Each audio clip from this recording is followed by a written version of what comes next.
Hormones! Those things that make teenagers moody and miserable, and they cause growth spurts and acne, and they make perfectly normal student totally obsessed with his algebra teacher. Not that I have any, real boots on the ground experience with that last one. But all that mayhem is just the handiwork of your sex hormones. The fact is that there are more than 50 different kinds of hormones coursing through you right now, and all multicellular organisms produce one kind or another. For instance, hormones regulate the process of metamorphosis in insects. They're what stimulate plants to grow and fruits to ripen. In animals, the network that makes and releases hormones, your endocrine system, is one of the two ways, along with the nervous system, that important information is communicated from one part of your body to another. Right now, your endocrine system is spraying hormones into your bloodstream that are doing all kinds of things all over your body, giving instructions to other glands, regulating the levels of salt and sugar and water in your blood, telling your heart to beat faster, and yes, they're partly responsible for that daydream you may or may not be having about Taylor Lautner right now. But keep your eye on the prize here. We're doing science. Pay attention.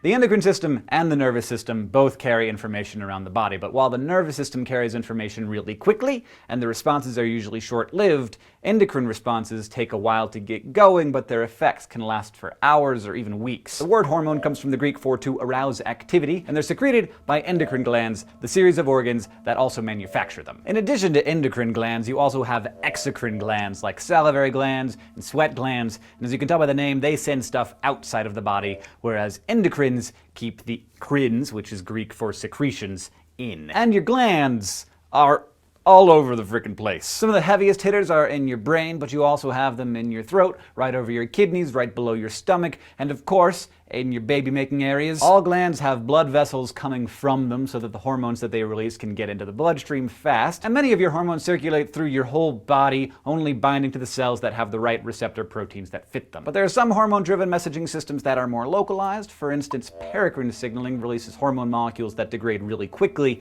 and are only received within a small region of the body. Example? Testosterone, manufactured by the testes, tells the testes how many sperm they need to be making right this second. And to see hormones work on an even smaller scale, get a load of autocrine signaling, which sends chemical signals within a cell, or from one cell to the adjacent cell at most. This is what happens in your immune system when a single T cell realizes it needs to start cloning itself so it can fight off a virus. Your cells receive hormones through signal receptors, but how and where a hormone binds to its receptor depends on what kind of hormone it is. There are 3 different types. There's the steroids, which do a lot more than make your muscles big and get you all angry and stuff. Steroids are derived from cholesterol, and there's a bunch of different types of them. There are peptides, which are just chains of amino acids, and monoamines, which are based on a single amino acid. The only really important thing we need to keep straight about these is that peptide and amine hormones are water-soluble and don't dissolve in lipids, and since cell membranes are made of lipids, those hormones can't pass into a cell. Instead, they bind with receptors that are on the surface of the cell.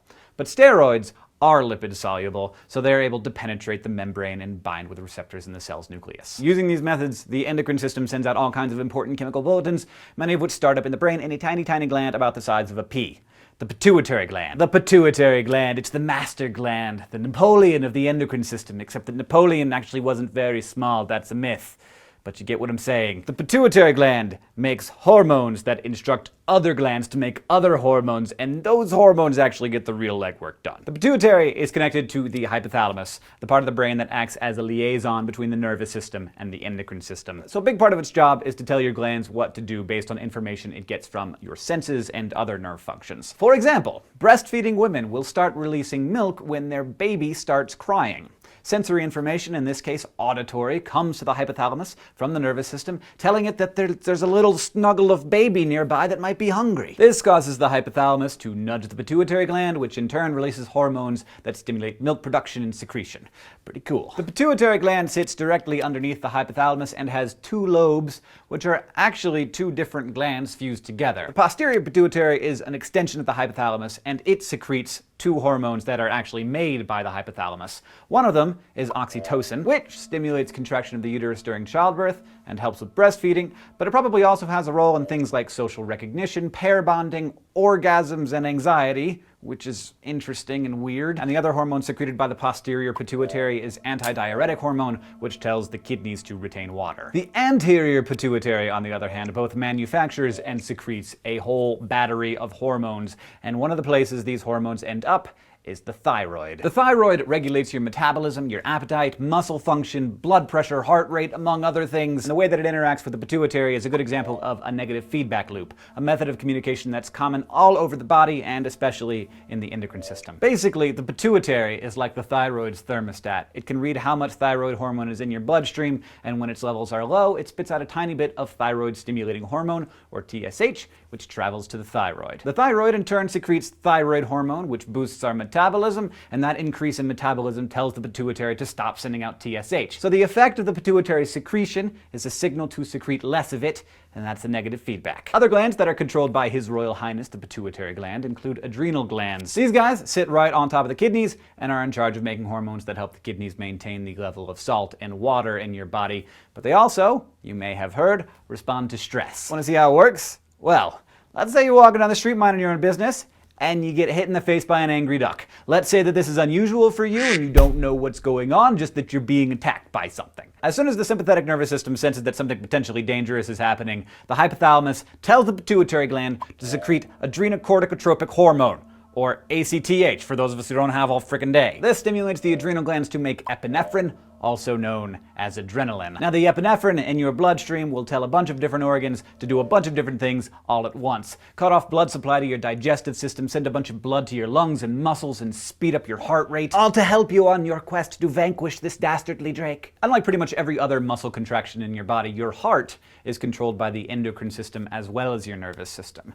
You may have noticed that after a scare, your heart races for a couple minutes afterwards. That's because the epinephrine is still in your bloodstream, telling your heart to race like crazy, even after you're no longer in mortal danger or whatever. All right, I know you're wondering when we're gonna get to the gonads, but let me warm you up first with the function of your pancreas, super sexy gland, the biggest in the body. I've mentioned a couple times that glands regulate the balance of solutes in your blood. This is one of the most important things that the endocrine system does, and no one does it better than your pancreas. Because its job is to regulate the levels of glucose in your blood, and since glucose is what makes cellular respiration, and therefore your life, possible, this is important. When the concentration of blood glucose rises, say after you eat a couple of ho-hos, the pancreas secretes insulin into the blood. The insulin then travels around your body and stimulates pretty much every type of body cell to absorb glucose. Liver and muscle cells convert the glucose to glycogen for storage, and other cells in the connective tissue called adipose cells convert the glucose into fat. But if your blood sugar's too low, your pancreas has got your back there too. Say you're in a push-up contest with Christian Bale, you're going to lose, but you're gonna try. And the trying is going to require quite a lot of energy. Your friendly pancreas will release another hormone, glucagon, which stimulates the liver and muscles to start the process that breaks up the glycogen and fat to release the glucose so that you can, lose to Christian Bale. But, losing to Christian Bale is better than winning against most people. All right, so now that we're back to, muscular men, let's get back to everybody's favorite topic, the gonads. Sex glands come in two different flavor, that's not the right word. Flavors, that's bad. Okay, well, whatever. We're just going to go with it. There's the testes and there's the ovaries. They get instructions from the pituitary gland to make sex hormones. The testes make androgens, the main one of these being testosterone, which helps with sperm making, among other things. Ovaries make estrogens and progestins, which stimulate the growth of the uterine lining, and some other stuff. Like what other stuff? Well, you might think that your biological sex is determined by the parts that you have, but that's only kind of true. It turns out that why we're either male or female has a lot to do with hormones. And someone get me a chair so I can tell you how we know that.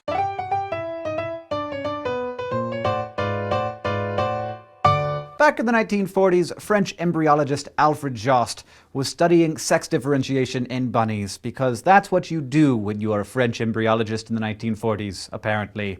He wondered whether the hormones secreted by the gonads during embryonic development had anything to do with whether a bunny embryo turned out to be a boy or a girl. So he very carefully, and this is a little disturbing, removed bunny embryos from their mother, and then also very carefully removed the part that would become the ovaries or the testes from the bunny embryos, and then also very carefully he put the embryos back in the mama rabbit. What Jost found, after the bunnies were born, was that the ones that he performed the surgery on turned out to be girls. So, in the absence of gonads and therefore hormones that specifically instructed the development of testes and the growth of a pee-pee and a deep bunny voice, he discovered that the default setting for mammalian embryos is make it female. So sex hormones are hard at work even during fetal development to make us who we are, but they're super hard at work during puberty when the pituitary gland puts the gonads on red alert in boys, telling the testes to make a whole lot of androgens like testosterone that lower the voice and make a bunch of hair, increase muscle and bone mass, and encourage people to do stupid stunts and post them on YouTube. In girls, estrogens, the most important ones being estradiol and progestins like progesterone, kick off the process of menstruation and breast growth and all that good stuff, largely helping the female body get ready to grow and nurse a baby. But what we still don't understand very well is how sex hormones affect our emotions. We do know, for example, that estrogen is required for the manufacture of serotonin, the neurotransmitter that gives us a sense of calm and well-being. So when estrogen levels drop quickly during a woman's menstrual cycle, it can make her feel off kilter. But the effects of sex hormones not just on our bodies, but our minds remains a significant mystery, which is good because I don't want to even go there.